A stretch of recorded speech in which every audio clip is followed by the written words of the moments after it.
हर महादेव। राम राम सभी को।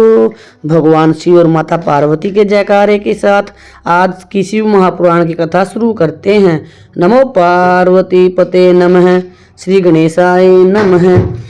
आज शिव महापुराण की कथा में आप सुनेंगे रुद्र की नेत्राग्नि से काम का भस्म होना, रति का विलाप, देवताओं की प्रार्थना से शिव का काम को द्वापर में प्रद्युम्न रूप से नूतन शरीर की प्राप्ति के लिए वर देना और रति का संबर नगर में जाना। ब्रह्मा जी कहते हैं, हे मुने, काम अपने साथी वसंत आदि को लेकर वहां पहुंचा। उसने भगवान शिव पर अपने बाण चलाए। तब शंकर जी के मन में पार्वती के प्रति आकर्षण होने लगा और उनका धैर्य टूटने लगा। अपने धैर्य का हास होता देखकर महायोगी महेश्वर अत्यंत विस्मित हो मन ही मन इस प्रकार चिंतन करने लगे। भगवान शिव बोले, मैं तो उत्तम तपस्या कर रहा था, उसमें विघ्न कैसे आ गए? किस कुकर्मी ने यह मेरे चित्त में विकार पैदा कर दिया? इस तरह विचार करके सत्पुरुषों के आश्रयदाता महायोगी परमेश्वर भगवान शिव शंकर संदेह युक्त हो संपूर्ण दिशाओं की ओर देखने लगे। इसी समय वाम भाग में बाण खींचे खड़े हुए काम पर उनकी दृष्टि पड़ी। वह मूर्ख मदन अपनी शक्ति के घमंड में आकर पुनः अपना बाण छोड़ना ही चाहता था। हे नारद, इस अवस्था में कामदेव पर दृष्टि पड़ते ही परमात्मा शिव को तत्काल क्रोध चढ़ आया। हे मुने, उधर आकाश में बाण सहित धनुष लिए खड़े हुए कामदेव ने भगवान शंकर पर अपना अमोघ अस्त्र छोड़ दिया, जिसका निवारण करना बहुत कठिन था। परंतु परमात्मा शिव पर वह अमोघ अस्त्र की व्यर्थ हो गया। कुपित हुए परमेश्वर के पास जाते ही शांत हो गया। भगवान शिव अपने अस्त्र के व्यर्थ हो जाने पर काम को बड़ा भय हुआ। भगवान मृत्युंजय को सामने देखकर वह कांप उठा और इंद्र आदि समस्त देवताओं का समन करने लगा। हे मुनि श्रेष्ठ, अपना प्रयास निष्फल हो जाने पर काम भय से व्याकुल हो उठा। हे मुनीश्वर, कामदेव के समन करने पर वे इंद्र आदि सब देवता वहां आ पहुंचे और शंभु को प्रणाम करके उनकी स्तुति करने लगे। देवता स्तुति कर ही रहे थे कि क्रोधित हुए भगवान शंकर के ललाट के मध्य भाग में स्थित तृतीय नेत्र से बड़ी भारी आग प्रकट होकर निकली। उसकी ज्वालाएं ऊपर की ओर उठ रही थी। वह आग धू धू करके जलने लगी। उसकी प्रभा प्रलयाग्नि के समान जान पड़ती थी। वह आग तुरंत ही आकाश में उछली और पृथ्वी पर गिर पड़ी, फिर अपने चारों ओर चक्कर काटती हुई धराशायिनी हो गई। हे साधो, भगवान क्षमा कीजिए, क्षमा कीजिए। यह बात जब तक देवताओं के मुख से निकले तब तक ही उस आग ने कामदेव को जलाकर भस्म कर दिया। उस वीर कामदेव के मारे जाने पर देवताओं को बड़ा दुख हुआ। वे व्याकुल होकर हाय हाय करने लगे। यह क्या हुआ? ऐसा कह कहकर जोर जोर से चित्कार करते हुए रोने बिलखने लगे। उस समय विकृत चित्त हुई पार्वती का सारा शरीर सफेद पड़ गया। काटो तो खून नहीं, वे सखियों को साथ ले अपने भवन को चली गई। कामदेव के जल जाने पर रति वहां एक क्षण तक अचेत पड़ी रही। पति की मृत्यु के दुख से वह इस तरह पड़ी थी मानो मर गई हो। थोड़ी देर में जब होश हुआ तब अत्यंत व्याकुल हो रति उस समय तरह तरह की बातें कहकर विलाप करने लगी। रति बोली, हाय, मैं क्या करूं, कहाँ जाऊं? देवताओं ने यह क्या कर दिया? मेरे उद्दंड स्वामी को बुलाकर नष्ट करा दिया। हाय हाय नाथ, समर स्वामीन प्राण प्रिय, हा मुझे सुख देने वाले प्रीतम, हा प्राणनाथ, यह क्या हो गया? ब्रह्मा जी कहते हैं, हे नारद, इस प्रकार रोती बिलखती और अनेक प्रकार की बातें कहती हुई रति हाथ पैर पटकने लगी और अपने सिर के बालों को नोचने लगी। उस समय उसका विलाप सुनकर वहां रहने वाले समस्त वनवासी जीव तथा वृक्ष आदि स्थावर प्राणी भी बहुत दुखी हो गए। इस बीच में इंद्र आदि संपूर्ण देवता महादेव जी का स्मरण करते हुए रति को आश्वासन देकर इस प्रकार बोले। देवताओं ने कहा, तुम कामदेव के शरीर का थोड़ा सा भस्म लेकर उसे यत्न पूर्वक रखो और भय छोड़ दो। हम सब के स्वामी महादेव जी को कामदेव को पुनः जीवित करने के लिए कहेंगे और तुम फिर अपने प्रियतम को प्राप्त कर लोगी। कोई किसी को न तो सुख देने वाला है और न कोई किसी को दुख देने वाला है। सब लोग अपनी अपनी करनी का फल भोगते हैं। तुम देवताओं का दोष देकर व्यर्थ ही शोक करती हो। इस पर भगवान रति को आश्वासन दे सब देवता भगवान शिव के पास आए और उन्हें भक्ति भाव से प्रसन्न करके यूं बोले। देवताओं ने कहा, भगवान शरणागत वत्सल महेश्वर, आप कृपा करके हमारे शुभ वचन को सुनिए। हे शंकर, आप कामदेव की करतूत पर भली भांति प्रसन्नता पूर्वक विचार कीजिए। हे महेश्वर, कामदेव ने जो ये कार्य किया इसमें इसका कोई स्वार्थ नहीं था। दुष्ट तारकासुर से पीड़ित हुए हम सब देवताओं ने मिलकर उससे यह काम करा था। हे नाथ, हे शंकर, इसे आप अन्यथा न समझे। सब कुछ देने वाले हे देव, हे गिरीश, हे सती साध्वी, रति अकेली अति दुखी होकर विलाप कर रही है। आप उसे सांत्वना प्रदान करें भगवान शंकर। यदि इस क्रोध के द्वारा आपने कामदेव को मार डाला तो हम यही समझेंगे कि आप देवताओं सहित समस्त प्राणियों का अभी संहार कर डालना चाहते हैं। रति का दुख देखकर देवता नष्ट प्राय हो रहे थे और बहुत दुखी थे, इसलिए आपको रति का शोक दूर कर देना चाहिए। ब्रह्मा जी कहते हैं, हे नारद, संपूर्ण देवताओं का यह वचन सुनकर भगवान शिव प्रसन्न हो उनसे इस प्रकार बोले, देवताओं और ऋषियों, तुम सब आदर पूर्वक मेरी बात सुनो। मेरे क्रोध से जो कुछ हो गया है वह तो अन्यथा नहीं हो सकता, तथापि रति का शक्तिशाली पति कामदेव तभी तक अनंग शरीर रहित रहेगा जब तक रुक्मिणी पति श्री कृष्ण का धरती पर अवतार नहीं हो जाता। जब श्री कृष्ण द्वारका में रहकर पुत्रों को उत्पन्न करेंगे तब वे रुक्मिणी के गर्भ से कामदेव को जन्म देंगे। उस कामदेव का ही नाम उस समय प्रद्युम्न होगा, इसमें संदेह नहीं है। उस पुत्र के जन्म लेते ही संबरासुर उसे हर लेगा। हरण के पश्चात दानव शिरोमणि संबर उस शिशु को समुद्र में डाल देगा।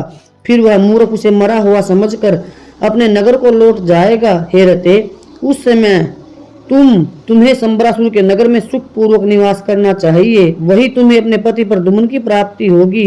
वहां तुमसे मिलकर कामदेव युद्ध में संबासुर का वध करेगा और सुखी होगा। हे देवताओं, प्रद्युम्न नामधारी कामदेव अपनी कामिनी रति को तथा संबासुर के धन को लेकर उसके साथ पुनः नगर में जाएगा। मेरा यह कथन सर्वथा सत्य होगा। ब्रह्मा जी कहते हैं, हे नारद, भगवान शिव की यह बात सुनकर देवताओं के चित्त में कुछ प्रसन्नता हुई और वे उन्हें प्रणाम करके दोनों हाथ जोड़ विनीत भाव से बोले। देवताओं ने कहा, हे देवदेव, हे महादेव, हे करुणा सागर, हे प्रभु, आप कामदेव को शीघ्र जीवन प्रदान दे तथा रति के प्राणों की रक्षा करे। देवताओं की बात सुनकर सबके स्वामी करुणा सागर परमेश्वर शिव पुनः प्रसन्न होकर बोले, देवताओं, मैं बहुत प्रसन्न हूँ। मैं काम को सबके हृदय में जीवित कर दूंगा। वह सदा मेरा गण होकर विहार करेगा। अब अपने स्थान को जाओ, मैं तुम्हारे दुख का सर्वथा नाश करूंगा। ऐसा कहकर रुद्रदेव उस समय स्तुति करने वाले देवताओं के देखते देखते अंतर ध्यान हो गए। देवताओं का विस्मय दूर हो गया और वे सब के सब प्रसन्न हो गए। हे मुने, इसके पश्चात रुद्र की बात पर भरोसा करके स्थिर रहने वाले देवता रति को उनका कथन सुनाकर आश्वासन दे अपने अपने स्थान को चले गए। हे मुनीश्वर, कामदेव की पत्नी रति शिव के बताए हुए संबर नगर को चली गई तथा रुद्रदेव ने जो समय बताया था उसकी प्रतीक्षा करने लगी। महादेव महादेव, ब्रह्मा जी कहते हैं, हे नारद, जब भगवान रुद्र के तीसरे नेत्र से प्रकट हुई अग्नि ने कामदेव को शीघ्र जलाकर भस्म कर दिया, तब वह बिना किसी प्रयोजन के ही प्रज्वलित हो सब और फैलने लगी। इससे चराचर प्राणियों सहित तीनों लोकों में महान हाहाकार मच गया। हे तात, संपूर्ण देवता और ऋषि तुरंत मेरी शरण में आए। उन सब ने अत्यंत व्याकुल होकर मस्तक झुका दोनों हाथ जोड़ मुझसे प्रणाम किया और मेरी स्तुति करके वह दुख निवेदन किया। वह सुनकर मैं भगवान शिव का स्मरण करके उनके हेतु का भली भांति विचार कर तीनों लोकों की रक्षा के लिए विनीत भाव से वहां पहुंचा। वह अग्नि ज्वाल मालाओं से अत्यंत उद्दीप्त हो जगत को जला देने के लिए तैयार थी, परंतु भगवान शिव की कृपा से प्राप्त हुए उत्तम तेज के द्वारा मैंने इसे तत्काल स्तंभित कर दिया। हे मुने, त्रिलोकी को जला देने वाली वह क्रोध में अग्नि को मैंने एक ऐसे घोड़े के रूप में परिणित कर दिया जिसके मुख से सौम्य ज्वाला प्रकट हो रही थी। भगवान शिव की इच्छा से उस घोड़े वाली अग्नि को लेकर मैं लोकहित के लिए समुद्र तट पर गया। हे मुने, मुझे आया देखकर समुद्र एक दिव्य पुरुष का रूप धारण करके हाथ जोड़े हुए मेरे पास आया। मुझ संपूर्ण लोकों के पितामह की भली भांति विधिवत स्तुति वंदना करके सिंधु सागर ने मुझसे प्रसन्नता पूर्वक कहा। सागर बोला, हे सर्वेश्वर, हे ब्रह्मा, आप यहाँ किस लिए पधारे हैं? मुझे अपना सेवक समझकर इस बात को प्रीति पूर्वक कहिए। सागर की बात सुनकर भगवान शंकर का स्मरण करके लोकहित का ध्यान रखते हुए मैंने उससे प्रसन्नता पूर्वक कहा, हे तात, तुम बड़े बुद्धिमान और संपूर्ण लोकों के हितकारी हो। मैं शिव की इच्छा से प्रेरित हो हार्दिक प्रीति पूर्वक तुमसे कह रहा हूँ। यह भगवान महेश्वर का क्रोध है जो महान शक्तिशाली घोड़े के रूप में यहाँ उपस्थित है। यह कामदेव को जला करके तुरंत ही संपूर्ण जगत को भस्म करने के लिए तैयार हो गया था। यह देख पीड़ित हुए देवताओं की प्रार्थना से मैं शंकर की इच्छा से वहां गया और इस अग्नि को स्तंभित किया। फिर इसने घोड़े का रूप धारण किया और इसे लेकर मैं यहाँ आया हूँ। हे समुंदर, हे जलाधार, मैं जगत पर दया करके तुम्हें यह आदेश दे रहा हूँ। तुम इस महेश्वर के क्रोध को, जो वाड़ों का रूप धारण करके मुख से ज्वाला प्रकट करता हुआ खड़ा है, तुम प्रलय काल पर्यंत धारण किए रहो। सरितपते, जब मैं यहाँ आकर वास करूंगा तब तुम भगवान शंकर के इस अद्भुत क्रोध को छोड़ देना। तुम्हारा जल ही प्रतिदिन इसका भोजन होगा। तुम यत्न पूर्वक इसे ऊपर ही धारण किए रहना, जिससे तुम्हारी अनंत जल राशि के भीतर न चला जाए। ब्रह्मा जी कहते हैं, हे नारद, मेरे ऐसा कहने पर समुद्र ने रुद्र की क्रोधाग्नि वड़वानल को धारण करना स्वीकार कर लिया, जो दूसरे के लिए संभव था। तदंतर वह वड़वाग्नि समुद्र में प्रविष्ट हुई और ज्वालमालाओं से प्रदीप्त हो सागर की जलराशि का दहन करने लगी। हे मुने, इसे संतुष्ट चित्त होकर मैं अपने लोक को चला आया और वह दिव्य रूपधारी समुद्र मुझे प्रणाम करके अदृश्य हो गया। हे महामुने, रुद्र की क्रोध अग्नि के भय से छूटकर संपूर्ण जगत स्वस्थता का अनुभव करने लगा और देवता तथा मुनि सुखी हो गए। नारद जी बोले, हे दयानिधे, कामदेव के दहन के पश्चात गिरिराज नंदनी पार्वती देवी ने क्या किया? वे अपनी दोनों सखियों के साथ कहाँ गई? यह सब मुझे बताइए। ब्रह्मा जी ने कहा, भगवान शंकर के नेत्र से उत्पन्न हुई आग ने जब कामदेव को जला दिया, तब वह महान अद्भुत शब्द प्रकट हुआ, जिसे सारा आकाश गूंज उठा। उस महान शब्द के साथ ही कामदेव को जला हुआ देखकर भयभीत और व्याकुल हुई पार्वती अपनी दोनों सखियों के साथ अपने घर चली गई। उस शब्द से परिवार सहित हिमवान भी बड़े विस्मय में पड़ गए और वहां गई हुई अपनी पुत्री का समन करके उन्हें बड़ा क्लेश हुआ। इतने में पार्वती दूर से आती हुई दिखाई दी।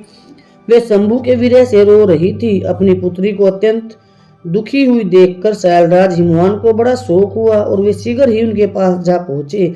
फिर अपने हाथ से उनकी दोनों आंखें पोंछकर बोले, शिवे, डरो मत, रो मत। ऐसा कहकर अचलेश्वर हिमवान ने अत्यंत दुखी हुई पार्वती को शीघ्र ही गोद में उठा लिया और उसे सांत्वना देते हुए वे अपने घर ले आए। कामदेव का दाह करके महादेव जी अदृश्य हो गए थे, अतः उनके विरह से पार्वती अत्यंत व्याकुल हो उठी थी। उन्हें कहीं भी सुख या शांति नहीं मिलती थी। पिता के घर जाकर जब वे अपनी माता से मिली, उस समय पार्वती शिवा ने अपना नया जन्म हुआ माना। वे अपने रूप की निंदा करने लगी और बोली, हाय, मैं मारी गई। सखियों के समझाने पर भी वे गिरजा कुमारी कुछ समझ नहीं पाती थी।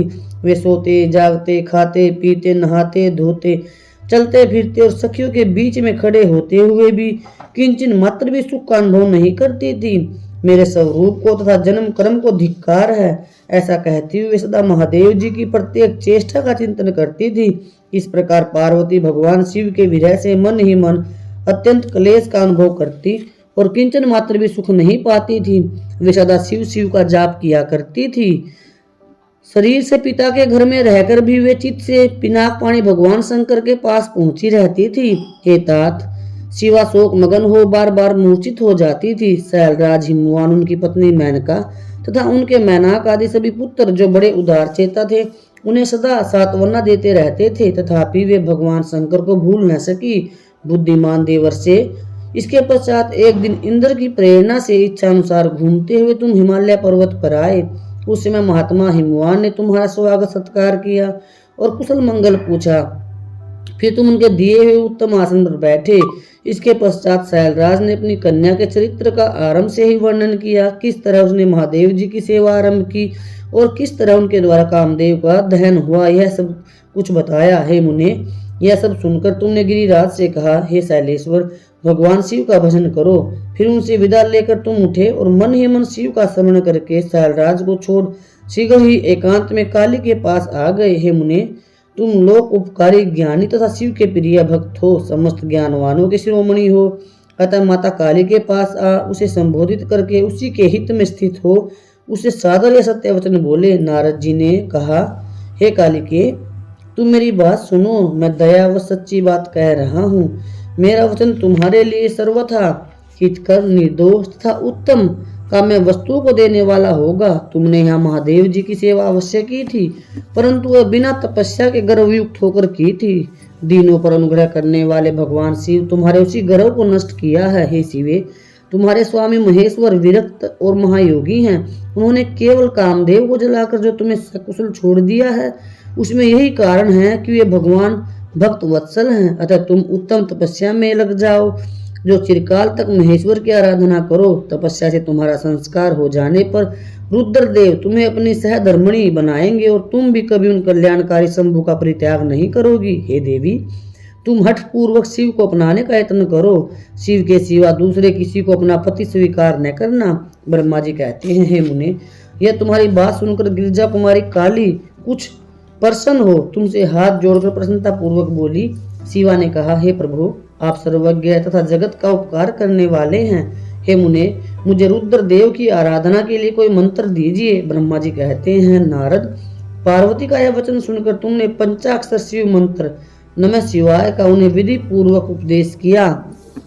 साथ ही उस मंत्र राज्य में श्रद्धा उत्पन्न करने के लिए तुमने उसका सबसे अधिक प्रभाव बताया। हे नारद, तुम बोले, देवी, इस मंत्र का परम अद्भुत प्रभाव सुनो। इसके श्रवण मात्र से भगवान शंकर प्रसन्न हो जाते हैं। यह मंत्र सब मंत्रों का राजा और मनोवांछित फल को देने वाला है। भगवान शंकर को बहुत ही प्रिय है तथा साधक को भोग और मोक्ष देने में समर्थ है। सौभाग्यशालिनी, इस मंत्र का विधि पूर्वक जप करने से तुम्हारे द्वारा आराधित हुए भगवान शिव अवश्य और शीघ्र तुम्हारी आंखों के सामने प्रकट हो जाएंगे। हे शिवे, शोच संतोष आदि नियमों में तत्पर रहकर भगवान शिव के स्वरूप का चिंतन करती हुई तुम पंचाक्षर मंत्र का जप करो। इससे आराध्य देव शिव शीघ्र ही संतुष्ट होंगे। हे साध्वी, इस तरह तपस्या करो। तपस्या से महेश्वर वश में हो सकते हैं। तपस्या से ही सबको मनोवांछित फल की प्राप्ति होती है, नहीं तो कभी प्राप्त नहीं होती। ब्रह्मा जी कहते हैं, नारद, तुम भगवान शिव के प्रिय भक्त और इच्छानुसार विचरण करने वाले हो। तुमने माता काली से उपयुक्त बात कहकर देवताओं के हित में तत्पर हो स्वर्गलोक को प्रस्थान किया। तुम्हारी बात सुन उस समय पार्वती बहुत प्रसन्न हुई और उन्हें परम उत्तम पंचाक्षर मंत्र प्राप्त हो गया। महादेव महादेव। श्री शिव जी की आराधना के लिए पार्वती जी की दुष्कर तपस्या का वर्णन। ब्रह्मा जी कहते हैं, हे देवऋषि, तुम्हारे चले जाने पर प्रफुल्लित हुई पार्वती ने महादेव जी को तपस्या में साध्य माना और तपस्या के लिए अपने मन में निश्चय किया। तब उन्होंने अपनी सखी जया विजया के द्वारा पिता हिमाचल और माता मैना से आज्ञा मांगी। पिता ने तो स्वीकार कर लिया, परंतु माता मैना ने स्नेहवश अनेक प्रकार से समझाया और घर से दूर वन में जाकर तप करने से पुत्री को रोका। मैना ने तपस्या के लिए वन में जाने से रोकते हुए, उमा, बाहर न जाओ, ऐसा कहा। इसलिए उस समय शिवा का नाम उमा हो गया। मुने, शैलराज की प्यारी पत्नी मैना ने रोकने से शिव को दुखी हुए जान अपना विचार बदल दिया और पार्वती को तपस्या के लिए जाने की आज्ञा दे दी। हे मुनि श्रेष्ठ, माता की वह आज्ञा पाकर उत्तम व्रत का पालन करने वाली पार्वती ने भगवान शंकर का स्मरण करके अपने मन में बड़े सुख का अनुभव किया। माता पिता को प्रसन्नता पूर्वक प्रणाम करके शिव के समन पूर्वक दोनों सखियों के साथ वे तपस्या करने के लिए चली गई। अनेक प्रकार के प्रिय वस्त्रों का परित्याग करके पार्वती ने कटि प्रदेश में सुंदर मूंज की मेखला बांध शीघ्र ही वल्कल धारण कर लिए। हार का परिहार करके उत्तम मृग चरम को हृदय से लगाया। तत्पश्चात वे तपस्या के लिए गंगा अवतरण गंगोत्री तीर्थ की ओर चली, जहाँ ध्यान लगाते हुए भगवान शंकर ने कामदेव जी को जलाया था। हिमालय का वह शिखर गंगा अवतरण के नाम से प्रसिद्ध है। वही परम उत्तम श्रृंगी तीर्थ में पार्वती ने तपस्या प्रारंभ की। गौरी तप करने से ही उनका नाम गौरी शिखर हो गया था। मुने, शिवा ने अपने तप की परीक्षा के लिए वहां बहुत से सुंदर एवं पवित्र वृक्ष लगाए जो फल देने वाले थे। सुंदरी पार्वती ने पहले भूमि शुद्ध करके वहां एक वेदी का निर्माण किया। इसके पश्चात ऐसी तपस्या आरंभ की जो मुनियों के लिए भी दुष्कर थी। वे मन सहित संपूर्ण इंद्रियों को शीघ्र ही काबू में करके उस वेदी पर उच्च कोटि की तपस्या करने लगी। ग्रीष्म ऋतु में अपने चारों ओर दिन रात आग जलाए रखकर वे बीच में बैठती थी और निरंतर पंचाक्षर मंत्र का जप करती रहती थी। वर्षा ऋतु में वेदी पर सुस्थिर आसन से बैठकर अथवा किसी पत्थर की चट्टान पर ही आसन लगाकर वे निरंतर वर्षा की जलधारा से भीगती रहती थी। शीतकाल में निराहार रहकर भगवान शंकर के भजन में तत्पर हो वे सदा शीतल जल के भीतर खड़ी रहती थी तथा रात भर बर्फ की चट्टानों पर बैठा करती थी। इस प्रकार तप करती हुई पंचाक्षर मंत्र के जप में लगी हो शिवा संपूर्ण मनोवांछित फलों के दाता शिव का ध्यान करती थी। प्रतिदिन अवकाश मिलने पर वे सखियों के साथ अपने लगाए हुए वृक्षों को प्रसन्नता पूर्वक सींचती और वहां पधारे हुए अतिथि का आतिथ्य सत्कार भी करती थी। शुद्ध चित्त वाली पार्वती ने प्रचंड आदि कड़ाके की सर्दी, अनेक प्रकार की वर्षा तथा दुस्सह धूप का भी सेवन किया। उनके ऊपर वहां नाना प्रकार के दुख आए, परंतु उन्होंने उन सब को कुछ नहीं गिना। हे मुने, वे केवल शिव में मन लगाकर वहां सुस्थिर भाव से खड़ी या बैठी रहती थी। उनका पहला वर्ष फलाहार में बीता और दूसरा वर्ष उन्होंने केवल पत्ते चबाकर बिताया। इस तरह तपस्या करती हुई देवी पार्वती ने क्रम से असंख्य वर्ष व्यतीत कर दिए। इसके पश्चात हिमवान की पुत्री शिवा देवी पत्ते खाना भी छोड़कर सर्वथा निराहार रहने लगी। तो भी तपश्चर्या में उनका अनुराग बढ़ता ही गया। हिमाचल पुत्री शिवा ने भोजन के लिए पर्ण का भी त्याग कर दिया, इसलिए देवताओं ने उनका नाम अर्पणा रख दिया था, क्योंकि माता पार्वती ने पत्ते भी खाना छोड़ दिया था। इसके बाद पार्वती भगवान शिव के समन पूर्वक एक पैर से खड़ी हो पंचाक्षर मंत्र का जप करती हुई बड़ी भारी तपस्या करने लगी। उनके अंग चीर और वल्कल से ढके हुए थे। वे मस्तक पर जटाओं का समूह धारण किए रहती थी। इस प्रकार शिव के चिंतन में लगी हुई पार्वती ने अपनी तपस्या के द्वारा मुनियों को जीत लिया। उस तपोवन में महेश्वर के चिंतन पूर्वक तपस्या करती हुई काली के 3000 वर्ष व्यतीत हो गए। इसके पश्चात जहाँ महादेव जी ने 60,000 वर्षों तक तप किया था, उस स्थान पर क्षण भर ठहरकर शिवा देवी इस प्रकार चिंता करने लगी, क्या महादेव जी इस समय यह नहीं जानते कि मैं उनके लिए नियमों के पालन में लगी हो तपस्या कर रही हूँ? फिर क्या कारण है कि लंबे समय से तपस्या में लगी हुई मुझ सेविका के पास वे नहीं आए? लोक में, वेद में और मुनियों द्वारा सदा गिरीश की महिमा का गान किया जाता है।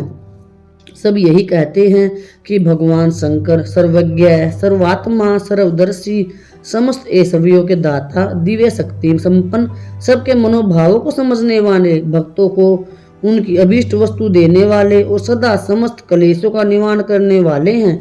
यदि मैं समस्त कामनाओं का परित्याग करके भगवान वृषभ ध्वज में अनुरूप हुई हूँ, तो वे कल्याणकारी भगवान शिव यहाँ मुझ पर प्रसन्न हो। यदि मैंने नारद के द्वारा बताए हुए शिव पंचाक्षर स्तोत्र मंत्र का सदा उत्तम भक्ति भाव से विधि पूर्वक जप किया हो, तो भगवान शंकर मुझ पर प्रसन्न हो। यदि मैं सर्वेश्वर शिव की भक्ति से युक्त एवं निर्विकार हूँ, तो भगवान शंकर मुझ पर अत्यंत प्रसन्न हो। इस तरह नित्य चिंतन करती हुई जटावल्कल धारणी निर्विकारा पार्वती मुंह नीचे किए सुदीर्घ काल तक तपस्या में लगी रही। उन्होंने ऐसी तपस्या की जो मुनियों के लिए भी दुष्कर थी। वहां उस समय उस तपस्या का श्रवण करके पुरुषों को बड़ा विस्मय हुआ। हे महर्षि, पार्वती की तपस्या का जो दूसरा प्रभाव पड़ा था, उसे भी इस समय सुनो। जगदम्बा पार्वती का वह महान तप परम आश्चर्यजनक था। जो स्वभावतः एक दूसरे के विरोधी थे, ऐसे प्राणी भी उस आश्रम के पास जाकर उनकी तपस्या के प्रभाव से विरोध रहित हो जाते थे। सिंह और गाय आदि पशु भी पार्वती के तप की महिमा से वहां परस्पर बाधा नहीं पहुंचाते थे। हे मुनिश्रेष्ठ, इसके अतिरिक्त जो संभावतः एक दूसरे के वैरी हैं, वे चूहे, बिल्ली आदि दूसरे जीव भी उस आश्रम पर कभी क्रोध आदि विकारों से युक्त नहीं होते थे। वहां के सभी वृक्षों में सदा फल लगे रहते थे। भांति भांति के तृण और विचित्र पुष्प उस वन की शोभा बढ़ाते थे। वहां का सारा वन प्रांत कैलाश के समान हो गया। पार्वती के तप की सिद्धि का साकार रूप बन गया। ब्रह्मा जी कहते हैं, मुनीश्वर, शिव की प्राप्ति के लिए इस प्रकार तपस्या करती हुई पार्वती के बहुत वर्ष बीत गए, तो भी भगवान शंकर प्रकट नहीं हुए। तब हिमाचल, मैना, मेरू और मंदराचल आदि ने आकर पार्वती को समझाया और शिव की प्राप्ति को अत्यंत दुष्कर बताकर उनसे यह अनुरोध किया कि तुम तपस्या छोड़कर घर को लौट चलो। तब उनकी बात सुनकर पार्वती ने कहा, पिताजी, माताजी तथा मेरे सभी बांधव, मैं पहले जो बात कही थी उसे क्या आप लोगों ने भुला दिया है? अस्तु, इस समय भी मेरी जो प्रतिज्ञा है उसे आप लोग सुन ले। जिन्होंने रोष से कामदेव को जलाकर भस्म कर दिया है, वे महादेव जी यद्यपि विरक्त हैं, तो भी मैं अपनी तपस्या से उन भक्त वत्सल भगवान शंकर को अवश्य संतुष्ट करूंगी। आप सब लोग प्रसन्नता पूर्वक अपने अपने घर को जाए। महादेव जी संतुष्ट होंगे ही, इसमें अन्यथा विचार की आवश्यकता नहीं है। जिन्होंने कामदेव को जलाया है, जिन्होंने इस पर्वत के वन को भी जलाकर भस्म कर दिया है, उस भगवान शंकर को मैं केवल तपस्या से यहीं बुलाऊंगी। माँ भागन, आप यह जान ले कि महान तपोबल से ही भगवान सदाशिव की सेवा सुलभ हो सकती है। यहाँ मैं आप लोगों से सत्य सत्य कहती हूँ। सुमधुर भाषण करने वाली पर्वत राजकुमारी शिवा, माता मेनका, भाई मैनाक, पिता हिमालय और मंदराचल आदि से उपयुक्त बात कहकर शीघ्र ही चुप हो गई। शिवा के ऐसा कहने पर वे चतुर चालाक पर्वत, गिरिराज, सुमेरु आदि गिरजा की बार बार प्रशंसा करते हुए अत्यंत विस्मित हो गए। वैसे ही लौट गए जैसे सबके चले जाने पर सखियों से घिरी हुई पार्वती मन में यथार्थ निश्चय करके पहले से भी अधिक उग्र तपस्या करने लगी। हे मुनिश्रेष्ठ, देवताओं, असुरों, मनुष्यों और चराचर प्राणियों सहित समस्त त्रिलोकी उस महती तपस्या से संतप्त हो उठी। उस समय समस्त देवता, असुर, यक्ष, किन्नर, चारण, सिद्ध, साध्य, मुनि, विद्याधर, बड़े बड़े नाग, प्रजापति, गुह्यक तथा अन्य लोग महान से महान कष्ट में पड़ गए, परंतु इसका कोई कारण उनकी समझ में नहीं आया। तब इंद्र आदि सब देवता मिलकर गुरु बृहस्पति से सलाह ले बड़ी विहलता के साथ सुमेरु पर्वत पर मुझ विधाता की शरण में आए। उस समय उनके सारे अंग संतप्त हो रहे थे। वहां आ मुझे प्रणाम कर उन सभी व्याकुल और कांतिहीन देवताओं ने मेरी स्तुति करके एक साथ ही मुझसे पूछा, प्रभु, जगत के संतप्त होने का क्या कारण है? उनका यह प्रश्न सुनकर मन ही मन शिव का स्मरण करके विचार पूर्वक मैंने सब कुछ जान लिया। इस समय विश्व में जो दाह उत्पन्न हो गया है वह गिरजा की तपस्या का फल है। यह जानकर मैं उन सबके साथ शीघ्र ही क्षीर सागर को गया। वहां जाने का उद्देश्य भगवान विष्णु से सब कुछ बताना था। वहां पहुंचकर देखा भगवान श्री हरि सुखद आसन पर विराजमान हैं। देवताओं के साथ मैंने हाथ जोड़कर प्रणाम पूर्वक उनकी स्तुति की और कहा, महाविष्णु, तपस्या में लगी हुई पार्वती के परम उग्र तप से संतप्त हो हम सब लोग आपकी शरण में आए हैं। आप हमें बचाइए, बचाइए। हम सब देवताओं की यह बात सुनकर शेष सैया पर बैठे हुए भगवान लक्ष्मीपति हमसे बोले। श्री विष्णु ने कहा, देवताओं, मैंने आज पार्वती की तपस्या का सारा कारण जान लिया है, अतः तुम लोगों के साथ अब परमेश्वर शिव के समीप चलता हूँ। हम सब लोग मिलकर यह प्रार्थना करेंगे कि वे गिरजा को ब्याह कर अपने यहाँ ले आवें। अमरो, इस समय समस्त संसार के कल्याण के लिए भगवान से शिवा के पाणी ग्रहण के लिए अनुरोध करना है। देवादिदेव पिनाकधारी भगवान शिव शिवा को वर देने के लिए जैसे भी वही उनके आश्रम पर जाए, इस समय हम वैसा ही प्रयत्न करेंगे। अतः परम मंगल में महाप्रभु रुद्र जहाँ उग्र तपस्या में लगे हुए हैं वहीं हम सब लोग चले। भगवान विष्णु की बात सुनकर समस्त देवता आदि हठी, क्रोधी और जलाने के लिए तैयार रहने वाले प्रलयंकार रुद्र से अत्यंत भयभीत हो बोले। देवताओं ने कहा, भगवान, जो महाभयंकर कालाग्नि के समान दीप्तमान और भयानक नेत्रों से युक्त हैं, उन क्रोध भरे महाप्रभु रुद्र के पास हम लोग नहीं जा सकेंगे, क्योंकि जैसे पहले उन्होंने क्रोधित होकर दुर्जय कामदेव को भी जला दिया था, उसी प्रकार वे हमें भी जला डालेंगे, इसमें संदेह नहीं है। हे मुने, इंद्र आदि देवताओं की बात सुनकर लक्ष्मीपति श्री हरि ने उन सबको सांत्वना देते हुए कहा।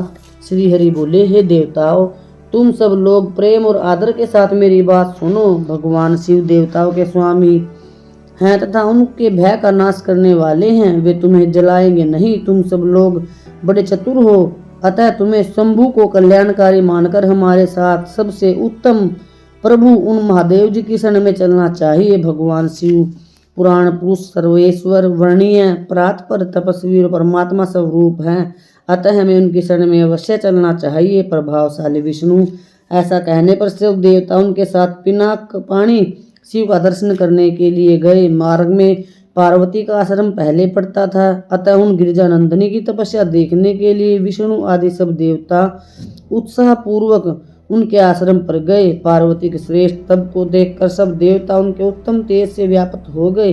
उन्होंने तपस्या में लगी हुई उन तेजोमयी जगदम्बा को नमस्कार किया और साक्षात सिद्धि स्वरूपा शिवा देवी के तप की भूरी भूरी प्रशंसा करते हुए वे सब देवता उस स्थान पर गए जहाँ भगवान वृषभध्वज विराजमान थे। हे मुने, वहां पहुंचकर सब देवताओं ने पहले तुम्हें उनके पास भेजा और स्वयं वे मदन दहनकारी भगवान शिव से दूर ही खड़े रहे। वे वहीं से देखते रहे कि भगवान शिव क्रोधित है या प्रसन्न। नारद, तुम तो सदा निर्भय रहने वाले और विशेषतः शिव के भगत हो, अतः तुमने भगवान शिव के स्थान पर जाकर उन्हें सर्वथा प्रसन्न देखा। फिर वहां से लौटकर तुम श्री विष्णु आदि सब देवताओं को भगवान शिव के स्थान पर लेकर गए। वहां पहुंचकर विष्णु आदि सब देवताओं ने देखा भक्त वत्सल भगवान शिव सुखपूर्वक प्रसन्न मुद्रा में बैठे हैं।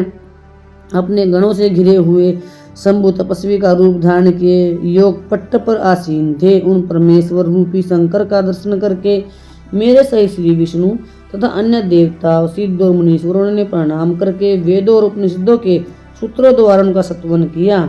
ब्रह्मा जी कहते हैं, नारद देवताओं ने वहां पहुंचकर भगवान रुद्र को प्रणाम करके उनकी स्तुति की। तब नंदिकेश्वर ने भगवान शिव से उनकी दीन बंधुता एवं भक्त वत्सलता की प्रशंसा करते हुए कहा, प्रभो देवता और मुनि संकट में पड़कर आपकी शरण में आए हैं। हे सर्वेश्वर, आप उनका उद्धार करें। दयालु नंदी के इस प्रकार सूचित करने पर भगवान शंभु धीरे धीरे आंखें खोलकर ध्यान से उपरत हुए। समाधि से विदित हो परम ज्ञानी परमात्मा एवं ईश्वर शंभु ने समस्त देवताओं से इस प्रकार कहा, श्री विष्णु और ब्रह्मा आदि देवेश्वरों, तुम सब लोग मेरे समीप कैसे आए? तुम अपने आने का जो भी कारण है वह शीघ्र बताओ। भगवान शंकर का यह वचन सुनकर सब देवता प्रसन्न हो कारण बताने के लिए भगवान विष्णु के मुंह की ओर देखने लगे। तब शिव के महान भक्त और देवताओं के हितकारी श्री विष्णु मेरे बताए हुए देवताओं के महत्वपूर्ण कार्य को सूचित करने लगे। उन्होंने कहा, शंभो, तारकासुर ने देवताओं को अत्यंत अद्भुत एवं महान कष्ट प्रदान किया है। यही बताने के लिए सब देवता यहाँ आए हैं। भगवान, आपके और पुत्र से ही तारक दैत्य मारा जा सकेगा और किसी प्रकार से नहीं। मेरा यह कथन सर्वथा सत्य है। हे महादेव, इस प्रकार विचार करके आप कृपा करें। आपको नमस्कार है स्वामिन। तारकासुर के द्वारा उपस्थित किए गए इस कष्ट से आप देवताओं का उद्धार कीजिए। देव शंभो, आप दाहिने हाथ से गिरजा का पानी ग्रहण करें। गिरिराज हिमवान के द्वारा दी हुई महानुभावा पार्वती को पानी ग्रहण के द्वारा ही अनुग्रहित कीजिए। श्री विष्णु का यह वचन सुनकर योग परायण भगवान शिव ने उन सबको उत्तम गति का दर्शन कराते हुए इस प्रकार कहा, देवताओं, ज्यों ही मैंने सर्वांग सुंदरी गिरिजा देवी को स्वीकार किया त्यों ही समस्त सुरेश्वर तथा ऋषि मुनि सकाम हो जाएंगे। फिर तो ये परमार्थ पथ पर चलने में समर्थ न हो सकेंगे। दुर्गा अपने पानी ग्रहण मात्र से ही कामदेव को जीवित कर देंगी। विष्णु, मैंने कामदेव को जलाकर देवताओं का बहुत बड़ा कार्य सिद्ध किया है। आज से सब लोग मेरे साथ सुनिश्चित रूप से निष्काम होकर रहें। देवताओं, जैसे मैं हूँ उसी तरह तुम सब लोग पृथक पृथक रहकर कोई विशेष प्रयत्न किए बिना ही अत्यंत दुष्कर एवं उत्तम तपस्या कर सकोगे। अब उस कामदेव के न होने से तुम देवता समाधि के द्वारा परम आनंद का अनुभव करते हुए निर्विकार हो जाओ, क्योंकि कामदेव नरक की ही प्राप्ति कराने वाला है। काम से क्रोध आता है, क्रोध से मोह आता है और मोह से तपस्या नष्ट होती है। अतः तुम सभी श्रेष्ठ देवताओं को काम और क्रोध का परित्याग कर देना चाहिए। मेरे इस कथन को कभी अन्यथा नहीं मानना चाहिए। ब्रह्मा जी कहते हैं, हे नारद, वृषभ के चिन्ह से युक्त ध्वजा धारण करने वाले भगवान महादेव ने इस प्रकार की बातें सुनकर ब्रह्मा विष्णु देवताओं तथा मुनियों को निष्काम धर्म का उपदेश दिया। इसके पश्चात भगवान शंभु पुनः ध्यान लगाकर चुप हो गए और पहले की भांति ही पार्षदों से घिरे हुए सुस्थिर भाव से बैठ गए। वे अपने मन में ही स्वयं आत्मस्वरूप निरंजन निराभास निर्विकार निरामय प्रातपर नित्य ममता रहित निर्विग्रह शब्दातीत निर्गुण ज्ञानगम्य एवं प्रकृति से परे परमात्मा का चिंतन करने लगे। इस प्रकार परम स्वरूप का चिंतन करते हुए ध्यान में स्थित हो गए। बहुत से प्राणियों की सृष्टि करने वाले भगवान शिव ध्यान करते करते ही परम आनंद में निमग्न हो गए। श्री हरि एवं इंद्र आदि देवताओं ने जब परमेश्वर शिव को ध्यान मग्न देखा तब उन्होंने नंदी की सम्मति ली। नंदी ने पुनः दीन भाव से स्तुति करने के लिए कहा। उनकी सत्सम्मति के अनुसार देवता स्तुति करने लगे। वे बोले, देव देव महादेव करुणा सागर प्रभु, हम आपकी शरण में आए हैं। आप महान क्लेश से हमारा उद्धार कीजिए।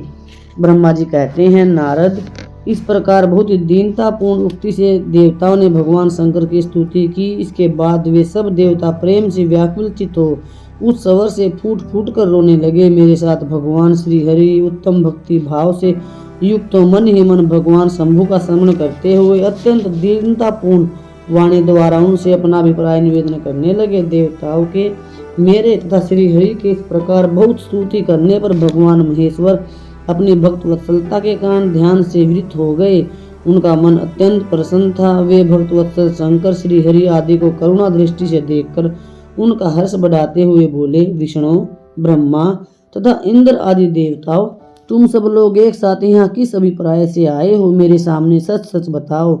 श्री हरि ने कहा, महेश्वर, आप सर्वज्ञ हैं, सबके अंतर्यामी ईश्वर हैं। क्या आप हमारे मन की बात नहीं जानते? अवश्य जानते हैं, तथापि आपकी आज्ञा से मैं स्वयं भी कहता हूँ। सुखदायक शंकर, हम सब देवताओं को तारकासुर से अनेक प्रकार का दुख प्राप्त हुआ है, इसलिए देवताओं ने आपको प्रसन्न किया है।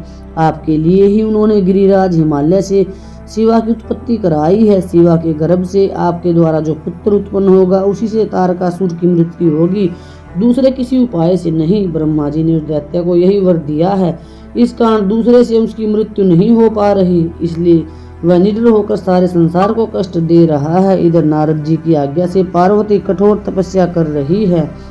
उनके तेज से समस्त चराचर प्राणियों सहित त्रिलोकी आच्छादित हो गई है। इसलिए परमेश्वर, आप शिवा को वर देने के लिए जाइए। हे स्वामी, देवताओं का दुख मिटाइए और हमें सुख दीजिए। हे शंकर, मेरे तथा देवताओं के हृदय में आपके विवाह का उत्सव देखने के लिए बड़ा भारी उत्साह है, अतः आप यथोचित रीति से विवाह कीजिए।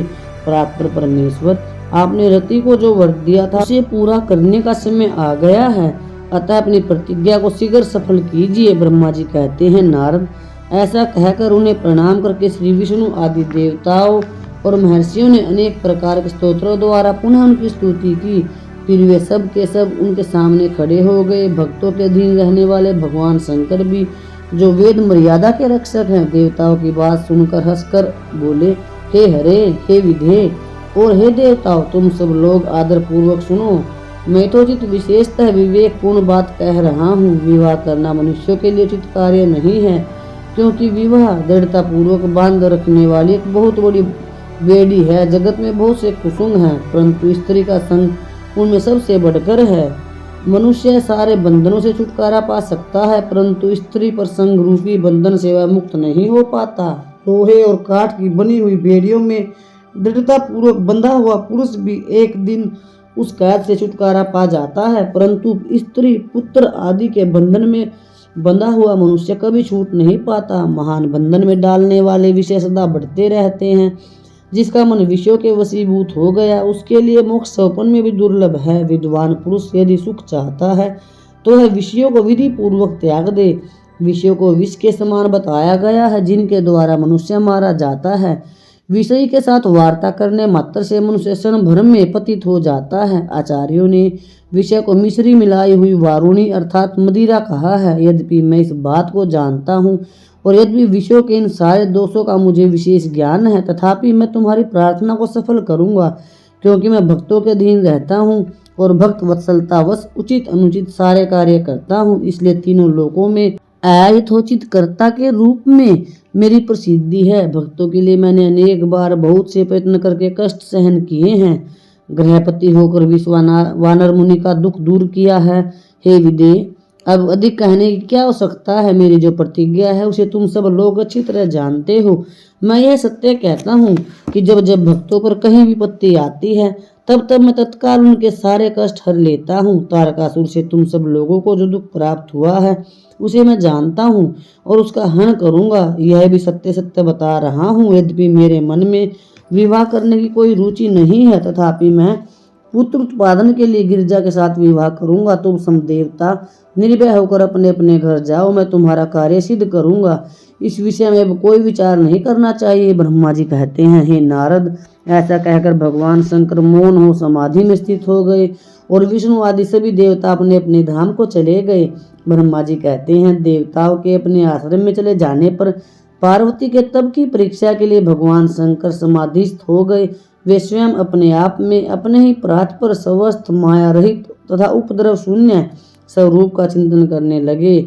उस ध्येय वस्तु के रूप में साक्षात भगवान महेश्वर ही विराजमान हैं।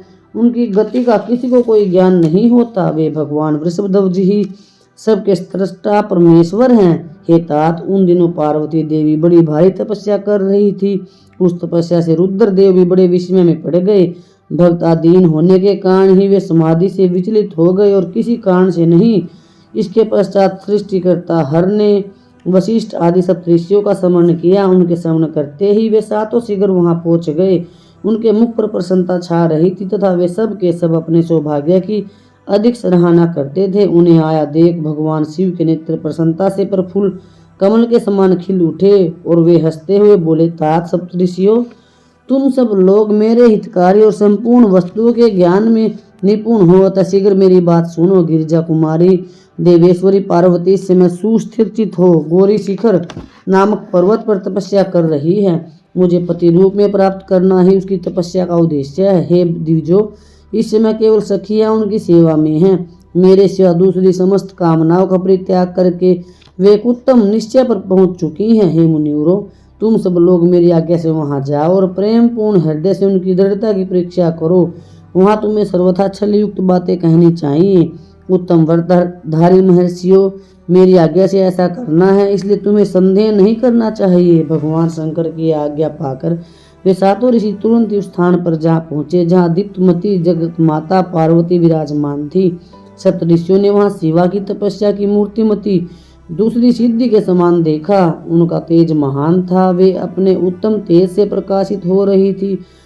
उन उत्तम व्रतधारी सप्तऋषियों ने उन्हें मन ही मन प्रणाम किया और उनके द्वारा विशेषता पूजित हो वे सब मस्तक झुकाए इस प्रकार बोले। ऋषियों ने कहा, हे देवी गिरिराज नंदनी, हमारी यह बात सुनो। हम जानना चाहते हैं कि तुम किस लिए तपस्या करती हो तथा किसके द्वारा किस देवता को और किस फल को चाहती हो। उन दिव्यों के इस प्रकार पूछने पर गिरिराज कुमारी देवी शिवा ने उनके सामने अत्यंत गोपनीय होने पर भी सच्ची बात बताई। पार्वती बोली, मुनीश्वरों, आप लोग प्रसन्नता पूर्वक हृदय से मेरी बात सुने। मैंने अपनी बुद्धि से जिसका चिंतन किया है, अपना वह विचार मैं आपके सामने रखती हूँ। आप लोग मेरी असंभव बातें सुनकर मेरा उपहास करेंगे, इसलिए उन्हें कहने में संकोच ही होता है, तथापि कहती हूँ।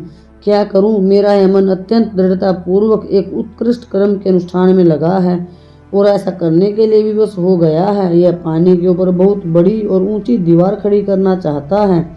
देव ऋषि का उपदेश पाकर मैं भगवान रुद्र मेरे पति हो इस मनोरथ को मन में लिए अत्यंत कठोर तप कर रही हूँ। मेरा मन रूपी पक्षी बिना पांख के ही हठ पूर्वक आकाश में उड़ रहा है। मेरे स्वामी करुणानिधान भगवान शंकर ही उसके इस आशा की पूर्ति कर सकते हैं। पार्वती का वचन सुनकर वे मुनि हंस पड़े और गिरिजा का सम्मान करते हुए प्रसन्नता पूर्वक छल युक्त मिथ्या वचन बोले। ऋषियों ने कहा, गिरिराज नंदनी, देवर्षि नारद व्यर्थ ही अपने को पंडित मानते हैं, उनके मन में क्रूरता भरी रहती है। आप समझदार होकर भी क्या उनके चरित्र को नहीं जानती। नारद छल कपटी बातें करता है और दूसरों के चित्त को मुंह में डालकर मत डालते हैं। उनकी बातें सुनने से सर्वथा हानि ही होती है। ब्रह्मा के पुत्र दक्ष के पुत्रों को नारद ने जो छल पूर्ण उपदेश दिया, उसका फल यह हुआ कि वे सब के सब अपने पिता के घर लौटकर न आ सके। यही हाल उन्होंने दक्ष के दूसरे पुत्रों का भी किया। वे भी उनके चक्कर में आकर भिखारी बन गए। विद्याधर चित्रकेतु को इन्होंने ऐसा उपदेश दिया कि उसका घर ही उजड़ गया। प्रहलाद को अपना चेला बनाकर इन्होंने हिरण्यकशिपु से बड़े बड़े दुख दिलवाए। ये सदा दूसरों की बुद्धि में भेद पैदा किया करते हैं। नारद मुनि कानों को पसंद आने वाली अपनी विद्या जिस को सुना देते हैं, वही अपना घर छोड़कर तत्काल भीख मांगने लगता है। उसका मन मलिन है, केवल शरीर ही सदा उज्जवल दिखाई देता है। हम उन्हें विशेष रूप से जानते हैं क्योंकि उनके साथ रहते हैं। उनका उपदेश पाकर बड़े बड़े विद्वानों द्वारा सम्मानित होने वाली तुम भी व्यर्थ ही भुलावे में आ गई और मूर्ख बनकर दुष्कर तपस्या करने लगी। बोले, तुम जिनके लिए यह भारी तपस्या करती हो वे रुद्र सदा उदासीन, निर्विकार तथा काम के शत्रु हैं, इसमें संदेह नहीं। वे अमांगलिक वस्तुओं से युक्त शरीर धारण करते हैं, लज्जा को तिलांजलि दे चुके हैं। उनका न कहीं घर है न द्वार, वे किसी कुल में उत्पन्न हुए हैं इसका भी किसी को पता नहीं। कुत्सित वेश धारण किए भूत तथा प्रेत आदि के साथ रहते हैं, नंग धड़ंग हो शूल धारण किए घूमते हैं। धूर्त नारद ने अपनी माया से तुम्हारे सारे विज्ञान को नष्ट कर दिया, युक्ति से तुम्हें मोह लिया और तुमसे तप करवाया। देवेश्वरी गिरिराज नंदनी, तुम्हें विचार करो कि ऐसा वर को पाकर तुम्हें क्या सुख मिलेगा। पहले रुद्र ने बुद्धि से खूब सोच विचार कर साध्वी सती से विवाह किया, परंतु वे ऐसे मूढ़ हैं कि कुछ दिन भी उनके साथ निभा न कर सके। उस बेचारी को वैसे ही दोष देकर उन्होंने त्याग दिया और स्वयं स्वतंत्र हो अपने निष्कल और शोक रहित स्वरूप का ध्यान करते हुए उसी में सुख पूर्वक रम गए। हे देवी, जो सदा अकेले रहने वाले, शांत, संग रहित और अद्वितीय हैं, उनके साथ किसी स्त्री का निर्वाह कैसे होगा।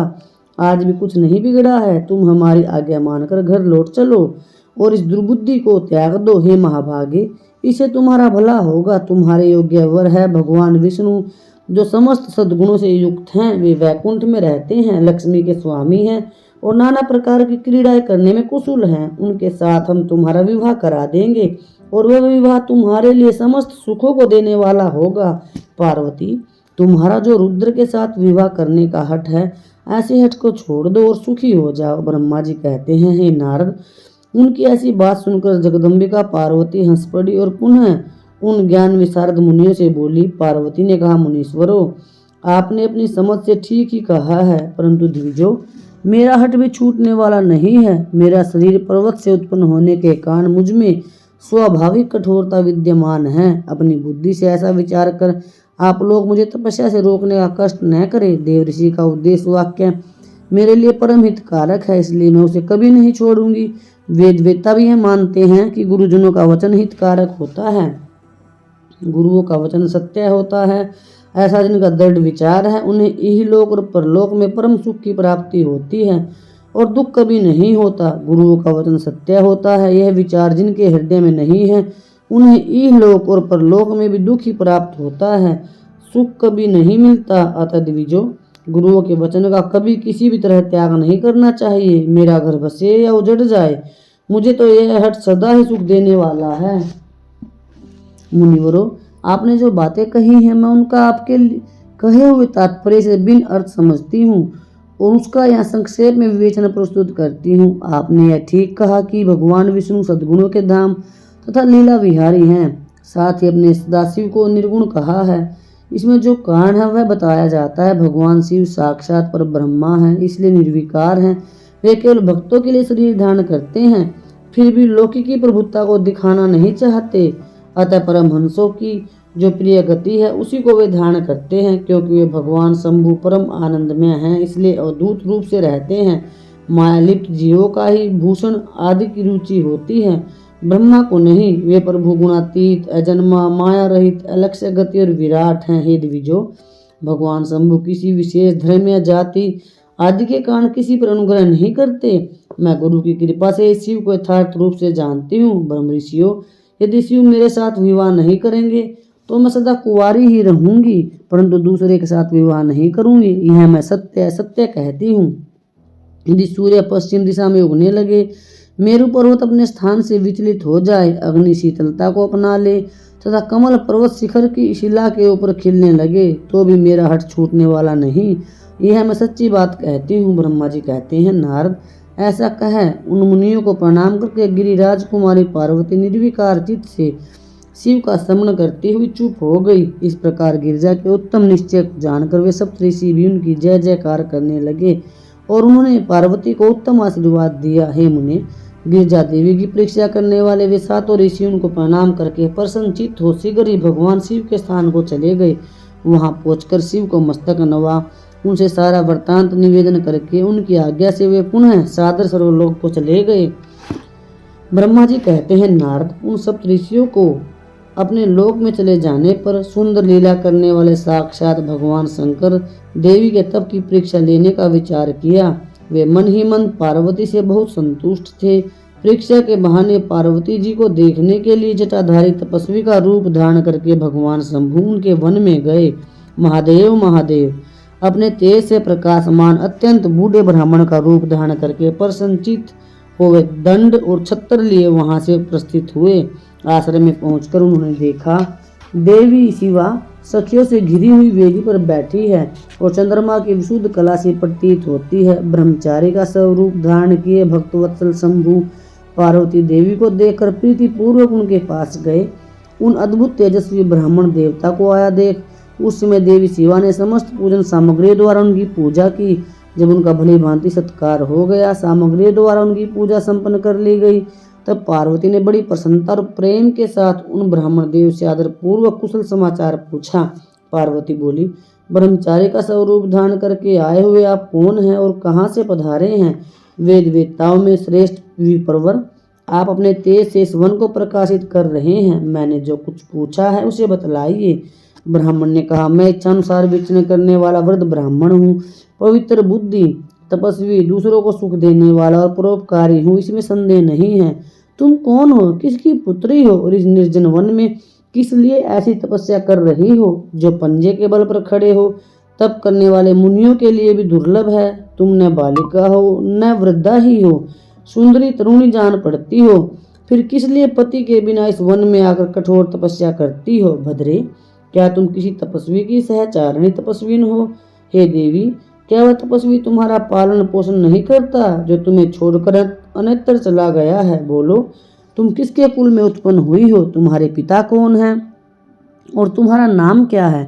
तुम महासौभाग्य रूपा जान पड़ती हो, तुम्हारा तपस्या में अनुराग व्यर्थ है। क्या तुम वेद माता गायत्री हो, लक्ष्मी हो, अथवा क्या सुंदर रूप वाली सरस्वती हो? इन तीनों में तुम कौन हो, यह मैं अनुमान से निश्चय नहीं कर पाता। पार्वती बोली, विप्रवर, न तो मैं वेद माता गायत्री हूँ, न लक्ष्मी और न सरस्वती ही हूँ। इस समय मैं हिमाचल की पुत्री हूँ, मेरा नाम पार्वती है। पूर्व काल में, इससे पहले के जन्म में प्रजापति दक्ष की पुत्री थी, उसमें मेरा नाम सती था। एक दिन पिता ने मेरे पति की निंदा की थी, जिससे क्रोधित हो मैंने योग के द्वारा शरीर को त्याग दिया था। इस जन्म में भगवान शिव मुझे मिल गए थे, परंतु भाग्यवश काम को भस्म करके वे मुझे ही छोड़कर चले गए।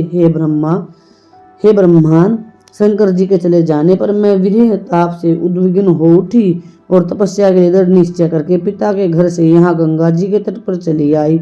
यह दीर्घ काल तक कठोर तपस्या करके भी मैं अपने प्राण वल्लभ को न पा सकी, इसलिए अग्नि में प्रवेश कर जाना चाहती थी।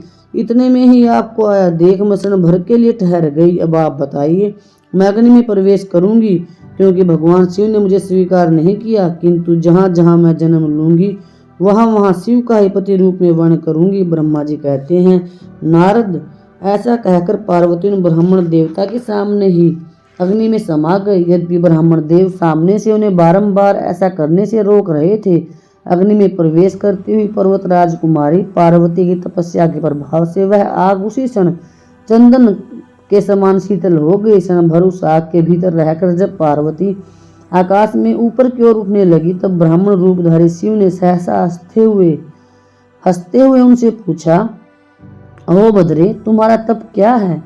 यह कुछ भी मेरी समझ में नहीं आया। इधर अग्नि से तुम्हारा शरीर नहीं जला, यह तो तपस्या की सफलता का सूचक है, परंतु अब तक तुम्हें अपना मनोरथ प्राप्त नहीं हुआ, इससे उसकी विफलता प्रकट होती है। अतः देवी, सबको आनंद देने वाले मुझ श्रेष्ठ ब्राह्मण के सामने तुम अपने अभीष्ट मनोरथ को सच सच बताओ।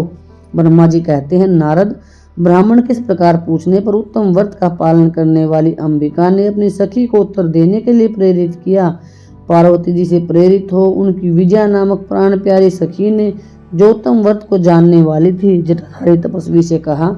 सखी बोली, साधो, तुमसे पार्वती के उत्तम चरित्र का और उनकी तपस्या के समस्त कारणों का वर्णन करती हूँ। आप सुनना चाहते हो तो सुनिए।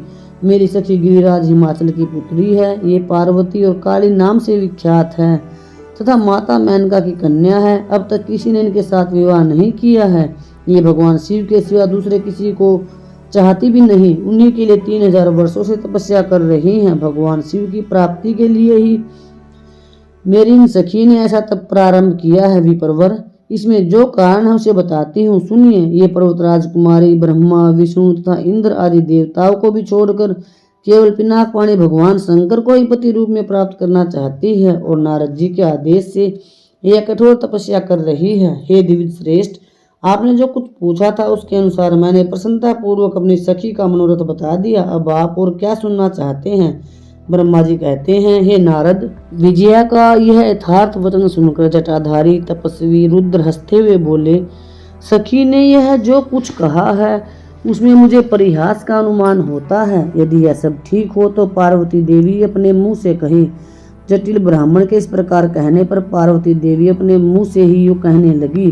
पार्वती बोली, जटाधारी विप्रभर, मेरा सारा वृत्तांत सुनिए। मेरी सखी ने जो कुछ कहा है वह ज्यों का त्यों सत्य है, उसमें सत्य कुछ भी नहीं है। मन, वाणी और क्रिया द्वारा सत्य ही कहती हूँ, असत्य नहीं। मैंने साक्षात पति भाव से भगवान शंकर का ही वर्णन किया है। यद्यपि जानती हूँ वह दुर्लभ वस्तु भला मुझे कैसे प्राप्त हो सकती है तथापि मन की उत्कंठा से विवश हो मैं तपस्या कर रही हूँ। ब्राह्मण से ऐसी बात कहकर पार्वती देवी उस समय चुप हो रही। तब उनकी वह बात सुनकर ब्राह्मण बोले, इस समय तक मेरे मन में यह जानने की प्रबल इच्छा थी कि ये देवी किस दुर्लभ वस्तु को चाहती हैं, जिसके लिए ऐसा महान तप कर रही हैं। किंतु देवी, तुम्हारे मुख अरविंद से सब कुछ सुनकर उस अभिष्ट वस्तु को जान लेने के बाद अब मैं यहाँ से जा रहा हूँ। तुम्हारी जैसी इच्छा हो वैसा करो। यदि तुम मुझसे न कहती हो तो मित्रता निष्फल होती। अब जैसा तुम्हारा कार्य है वैसा उसका परिणाम होगा।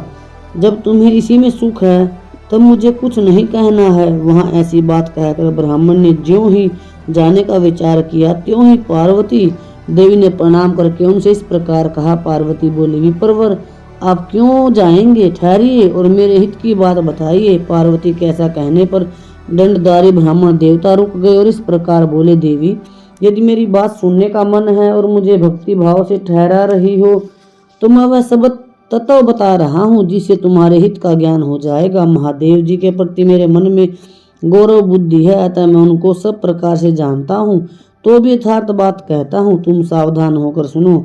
वृषभ के चिन्ह से अंकित ध्वजा धारण करने वाले महादेव जी सारे शरीर में भस्म रमाए रहते हैं, सिर पर जटा धारण करते हैं, धोती की जगह बाघ का चर्म पहनते हैं और चादर की जगह हाथी की खाल ओढ़ते हैं। हाथ में भीख मांगने के लिए खोपड़ी लिए रहते हैं। झुंड के झुंड सांप उनके सारे अंगों में लिपटे देखे जाते हैं। वे विष खाकर ही पुष्ट होते हैं। अभक्ष्य भक्षी हैं। उनके नेत्र बड़े भद्दे हैं और देखने में डरावने लगते हैं। उनका जन्म कब, कहाँ और किससे हुआ यह आज तक प्रकट नहीं हुआ। घर गृहस्थी के भोग से वे सदा दूर ही रहते हैं, नंग ढरंग घूमते हैं और भूत प्रेतों को सदा साथ रखते हैं। उनके एक दो नहीं 10 भुजाएं हैं। देवी, मैं समझ नहीं पाता कि किस कारण से तुम उन्हें अपना पति बनाना चाहती हो। तुम्हारा ज्ञान कहाँ चला गया? इस बात को आज सोच विचार कर मुझे बताओ। दक्ष ने अपने यज्ञ में अपनी पुत्री ही सती को केवल यही सोचकर नहीं बुलाया कि वह कपालधारी भिक्षुक की भार्या है। इतना ही नहीं, उन्होंने यज्ञ में भाग देने के लिए सब देवताओं को बुलाया, किंतु शंभु को छोड़ दिया।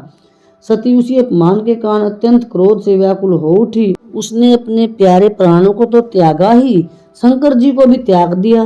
तुम तो स्त्रियों में रतन हो। तुम्हारे पिता समस्त पर्वतों के राजा है, फिर तुम क्यों इस उग्र तपस्या के द्वारा वैसे पति को पाने की विलासा करती हो? सोने की मुद्रा देकर बदले में उतना ही बड़ा कांच लेना चाहती हो। उज्जवल चंदन छोड़कर अपने अंगों में कीचड़ लपेटना चाहती हो। सूर्य के तेज का परित्याग करके जुगनू की चमक पाना चाहती हो। महीन वस्त्र त्याग कर अपने शरीर को चमड़े से ढकने की इच्छा करती हो। घर में रहना छोड़कर वन में धूनी रमाना चाहती हो। तथा देवेश्वरी, यदि तुम इंद्र आदि लोकपालों को त्याग कर शिव के प्रति अनुरुक्त हो तो अवश्य ही रत्नों के उत्तम भंडार को त्याग कर लोहा पाने की इच्छा करती हो। लोक में इस बात को अच्छा नहीं कहा गया है। शिव के साथ तुम्हारा संबंध मुझे इस समय परस्पर विरुद्ध दिखाई दे रहा है। कहाँ तुम जिसके नेत्र पर फूल कमल दल के समान शोभा पाते हैं, और कहाँ वे रुद्र जो 3 बद्धी आंखें धारण करते हैं। तुम तो चंद्रमुखी हो और शिव के पंचमुख कहे गए हैं। तुम्हारे सिर पर दिव्य वेणी सर्पणी सी शोभा पा रही है, परंतु शिव के मस्तक पर जो जटा जूट बताया जाता है वह प्रसिद्ध ही है। तुम्हारे अंग में चंदन का अंगराग होगा और शिव के शरीर में चिता की भस्म। कहाँ तुम्हारी सुंदर मृदुल साड़ी और कहाँ शंकर जी के उपयोग में आने वाली हाथी की खाल। कहाँ तुम्हारे अंगों में दिव्य आभूषण और कहाँ शंकर के सर्वांग में लिपटे हुए सर्प। कहाँ तुम्हारी सेवा के लिए उद्यत रहने वाली संपूर्ण देवता और कहाँ भूतों की दी हुई बलि को पसंद करने वाले शिव। कहाँ तो मृदंगधारी की मधुर ध्वनि और कहाँ डमरू की डिम डिम। कहाँ भीरियों के समूह की गड़गड़ाहट और कहाँ अशुभ श्रृंगीनाद। कहाँ डक्का का शब्द और कहाँ अशुभ गलनाद। तुम्हारा यह उत्तम शिव रूप के योग्य कदापि नहीं है। यद्यपि उनके पास धन होता तो वे दिगंबर नंगे क्यों रहते? सवारी के नाम पर उनके पास एक बूढ़ा बैल है और दूसरी कोई भी सामग्री उनके पास नहीं है। कन्या के लिए ढूंढे जाने वाले वरों में जो नारियों को सुख देने वाले गुण बताए गए हैं उनमें से एक भी गुण बद्दी आंख वाले रुद्र में नहीं है। तुम्हारे परम प्रिय कामदेव को भी उन भगवान शिव ने जलाकर राख कर दिया और तुम्हारे प्रति उनका अनादर तो तभी देख लिया गया जब वे तुम्हें छोड़कर अन्यत्र चले गए। उनकी कोई जाति नहीं देखी जाती, उनमें विद्या तथा ज्ञान का भी पता नहीं चलता। पिशाच ही उनके सहायक हैं और विष तो उनके कंठ में ही दिखाई देता है। वे सदा अकेले रहने वाले और विशेष रूप से विरक्त हैं। इसलिए तुम्हें भगवान शिव के साथ अपने मन को नहीं जोड़ना चाहिए। कहाँ तुम्हारे कंठ में सुंदर हार और कहाँ उनके गले में नरमुंडों की माला। हे देवी, तुम्हारे और हर के रूप आदि सब एक दूसरे के विरुद्ध हैं, अतः मुझे तो यह संबंध नहीं रुचता। फिर तुम्हारी जैसी इच्छा हो वैसा करो। संसार में जो कुछ भी सद्वस्तु है वह सब तुम स्वयं चाहने लगी हो, अतः मैं कहता हूँ कि तुम उस असत की ओर से अपने मन को हटा लो, अन्यथा जो चाहो वह करो, मुझे कुछ नहीं कहना है। ब्रह्मा जी कहते हैं, नारद यह बात सुनकर पार्वती शिव की निंदा करने वाले ब्राह्मण पर मन ही मन कुपित हो उठी और उनसे इस प्रकार बोली। प्यारे भक्तजनों, आप सभी को शिव महापुराण की कथा कैसी लगती है? आप कहाँ से सुन रहे हो? कमेंट में अवश्य बताएं। भक्ति को बढ़ाने के लिए, ऐसी कथाएं सुनने के लिए इस चैनल से जुड़े रहें। जो कि मैं एक बात हमेशा कहती हूँ कि आपके जो भी इष्ट देव हैं उनके साथ माता पिता और गुरु का संबंध बना लीजिए और संसार के सभी सुखों को भोग लीजिए। भगवान शिव की करुणा दया आप सब पर बरसती रहे और सबसे बड़ी बात एक है कि वो आप सबको अपनी भक्ति प्रदान करे। राम राम सभी को। हर हर महादेव। धन्यवाद।